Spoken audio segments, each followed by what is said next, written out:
I feel starting phase 4 by just bridging a gap that nobody really asked for instead of focusing on new characters and new stories is a bit of a cheat by Marvel here. Hey there peeps, what is up? It is Lucas here from Rebellious Noise Screen 1, and today I'm going to be giving you a review of the latest MCU film, Black Widow. Now, I apologise, I know it's been a hot minute since I was last on this channel, but life's kind of taken over a crazy turn in the past kind of couple of months as life continues to return to normality here in the UK. And we've also had a little thing called the Euros. The less said about that, the better, take place over the past 4 weeks. But look, Black Widow is the 24th film in the Marvel Cinematic Universe and the first of 4 films that we're getting this year. It's landed in the cinemas and on Disney Plus via Premier Access, of course, after a delay of over a year due to the pandemic. The film stars Scarlett Johansson, David Harbour, Florence Pugh, Rachel Weisz and Ray Winstone, and was released last week in the United Kingdom and the US and has broken box office records for a film released during the pandemic.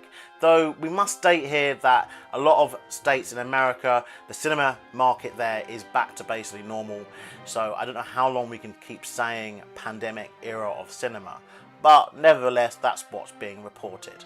Grossing $80 million in the United States on its opening weekend, and with a further $60 million coming from Disney Plus rentals, it was seen that the appetite was very, very strong for the MCU. The superhero genre, to be fair, was very light on its toes last year due to the pandemic, with only the New Mutants and Wonder Woman 1984 being released since this era began. But success aside, is the film any good? Well, let's get to it with the good, the bad and the ugly. We start first, of course, with the good.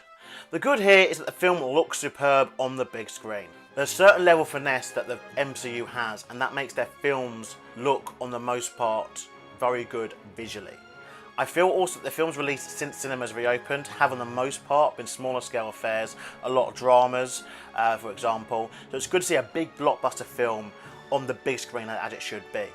The set pieces are pretty decent here, though quite unbelievable at some times. We don't obviously go to the cinema for superhero films to kind of see believability, I'm guessing. But we're not in kind of Fast 9 Let's Go to Space territory levels just yet. The prison escape scene is probably the peak of the movie and featured big cinema type level action. I do think the experience must vary for those who watch it on Disney Plus, on televisions, or even on devices as small as an iPhone or a tablet. Marvel films have such a big scale and they know how to get butts in seats, and that's why they're such a box office success. It also ticks a lot of boxes of having a strong female-led cast, which I know for young girls everywhere is always something they look forward to when they go to the cinema to see these films. It's crazy to think that prior to Wonder Woman a few years ago, this market was largely ignored by studio bosses who thought that female-led superhero films just wouldn't make money.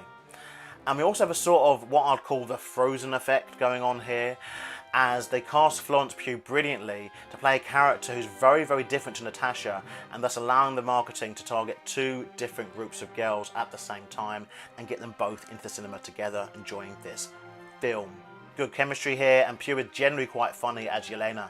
I like some of the digs at the formula here, with Yelena mocking the superhero landing, for example, and the overall kind of sexiness, kind of expectations that a female superhero is expected to have. I can imagine that resonating quite true with a lot of the young girls that this film kind of targets. However, now on to the bad, and sadly there's quite a bit. The main one for me being is that the film is quite boring. I hate using that word, it's so kind of generic, but I think the film, it just lacks a bit of flow, particularly in that first act. It's full of exposition and it's showing us kind of really minor things that really make no difference to how we view Black Widow as a character overall. It's like, do you ever wonder how she got the vest that she wore one time? No, me neither. But the film will go out of its way to show you, that's for sure. Plus the constant mentioning of other characters in the MCU, it just makes you want to watch films starring them, you know, to be real, which obviously isn't what the intention of this film was. And thus kind of lies the problem for me with doing a film like this, as it begs a couple of questions. Who is it for and why does it exist? I mean, if released 5 years ago, it would have been fine, but it was pushed off the table as Endgame approached. And, you know, brand me as a sexist here, but I just find that the MCU's male characters are a lot more interesting than the female ones, and more worthy of a solo feature than Black Widow, I'd say. They said they wouldn't do another standalone Hulk movie as they felt that he works much better as part of an ensemble, and I feel very strongly that the same thought process should have been applied to this movie too. If she would have been teaming with someone or part of another Avengers, I think perfect, but a solo Black Widow film for me just really wasn't needed. And you know, in fact, that's how the movie ends up being, as Natasha teams up with her family just fade into the background in the final act. Again, had it been released in 2016, this all could have made sense, but it being released after, spoiler, you know, alert here, we see the character die as part of Endgame. It feels like it's just been done for fan service, which isn't always a bad thing, but I feel starting Phase 4 by just bridging a gap that nobody really asked for instead of focusing on new characters and new stories is a bit of a cheat by Marvel here. Especially after the success of the Disney Plus series this year, particularly WandaVision. You know, I think we all just want to see new characters, new stories, you know, really channel into this MCU. And hopefully we'll get that later on in the year with Shang-Chi and with the Eternals and with the new Spider-Man film. The final bad thing is sadly some of the special effects for me. For a movie that cost circa $200 million plus a marketing budget which must have gone into the 50, 60, maybe even $100 million of marketing, I feel that some of the CGI is pretty bad. And the final set piece is so unrealistic that it's quite cringe to watch at times. These falling from the sky kind of battle scenes have been in everything from Star Trek to James Bond, and of course the MCU and the DCEU, let's not let them off. And each time one is done, it just looks worse, I feel. The action is blurry, messy and just hard to follow. I watched the film in 4DX though, so I think that might have actually improved the experience of these scenes, but if you're watching again at home, I don't know how much of that you're really getting, because you're not kind of really able to feel the action, because you're probably just sat there thinking, this looks stupid. And so look, right, because of being a bit of a negative Nancy here, now is a perfect time to tell you of something positive. This channel will be having more new content by ways of reviews, thoughts and news coming your way. But the only way that you can be in the know about all this is to hit subscribe and to like these videos and share them with your friends. So get that done, it would be marvellous. But okay, enough shilling and back to the review, where we now find ourselves at the ugly, I'm afraid. And to be fair to the film, while I feel there's a lot bad, as I just said, I feel the only true ugly thing here is the accents. In particular, that of Ray Winston. Please don't hurt me.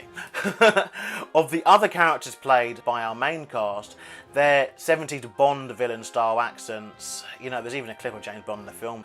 These accents, they annoy me a fair amount, but at least they're done consistently. Winston drops in and out of the accent more times than you can dip a hobnob in your cup of tea. Honestly, it's like they only had him for a day and he was just reading his lines of an autocue.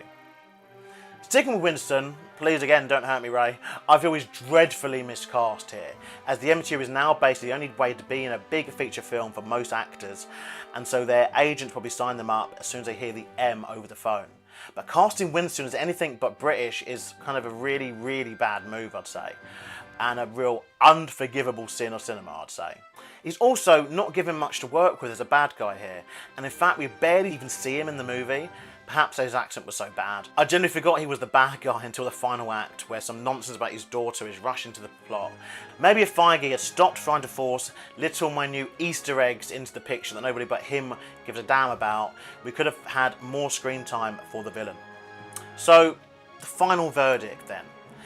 This isn't a terrible movie, but it really isn't a good one. It's dull for the most part and it's unnecessary.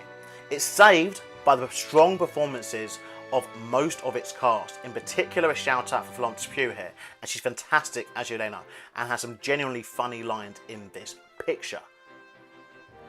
It also is saved by that Marvel finesse. That their set pieces look good, the action looks good, you're coming to see a brand at this point. And I also like the idea of there being other widows out there. That there being other widows out there and that Natasha was part of a bigger kind of family at one point. But I'm finding it hard star-wise with this one because the fixture is so dull and so unnecessary. So sadly, I'm going to have to go as low as 2.5 stars. Look, there's a good film in here somewhere, but only for me if the year was 2016. So, that's it. That's my verdict. Have you seen the film? Do you agree or disagree with my thoughts? And let me know what your favourite MCU film is in the comments box down below. And don't forget to like, share and subscribe. Until next time, I've been Lucas. You've been watching Screen 1. Ta-ra for now.